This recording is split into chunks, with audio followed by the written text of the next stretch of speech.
চরমোনাই থাকার কারণে আমার নির্বাচন বিঘ্নিত হবে এটা আমি মনে করি না। চরমোনাইয়ের কারণে আমার নির্বাচনে বিশাল কোনো বাধা হবে বলে আমি মনে করি না। যারা সঠিক বুঝের মানুষ তারা আমাকে ভোট দিবে এবং আগামী দিনের নির্বাচনে তারা আমাকে সহযোগিতা করবে। 11 দলীয় যেটি জোট ছিল আমাদের, এবং এই জনগণের প্রত্যাশা ছিল যে 11 দলীয় জোটের মাধ্যমে ইসলামী দলগুলো একত্রিত হয়ে নির্বাচন করবে। এখন মানে টপ লেভেলের নীতি নির্ধারকদের মাধ্যমে এটিকে যেভাবেই হোক, আমরা কাউকে দোষ দিয়ে বলবো না, যেভাবেই হোক এটি সমন্বয় ঘটেনি। সমন্বয় না ঘটার কারণে আজকে বাংলাদেশ জামাতে ইসলামী এবং বাংলাদেশ ইসলামী আন্দোলনের ভিতরে এখন উভয় দলেরই ক্যান্ডিডেট এখানে অবস্থান করতেছে।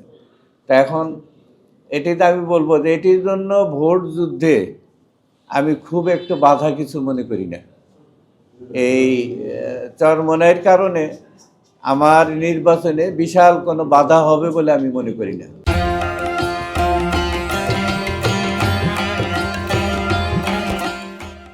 কারণ এদেশে ইসলামী শাসন কায়েমের চরমোনাই যারা সাধারণ ভোটার তারাও এটিকে নিচ্ছে যে যাকে দিয়ে এই এলাকায় ইসলামী শাসন অথবা ন্যায় ইনসাফ প্রতিষ্ঠার জন্য যাকে দিয়ে এগিয়ে যাওয়া সম্ভব তার পিছনেই তারা কাজ করবে, এরকম জনশ্রুতিতে আমি জানতে পারতেছি। যার কারণেই আমার এটিকে নিয়ে আমি অত ভীতও নয়, এবং আমি আশা করি তাদের যারা সঠিক বুঝের মানুষ তারা আমাকে ভোট দিবে এবং আগামী দিনের নির্বাচনে তারা আমাকে সহযোগিতা করবে।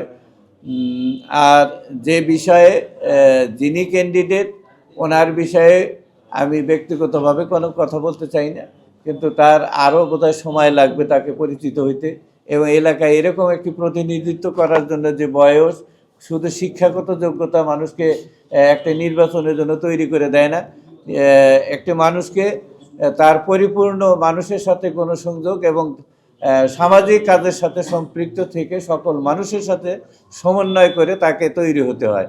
আমার মনে হয় তার বয়স আছে, সে আগামীতে চেষ্টা করলে ধীরে ধীরে এগিয়ে আসতে পারবে।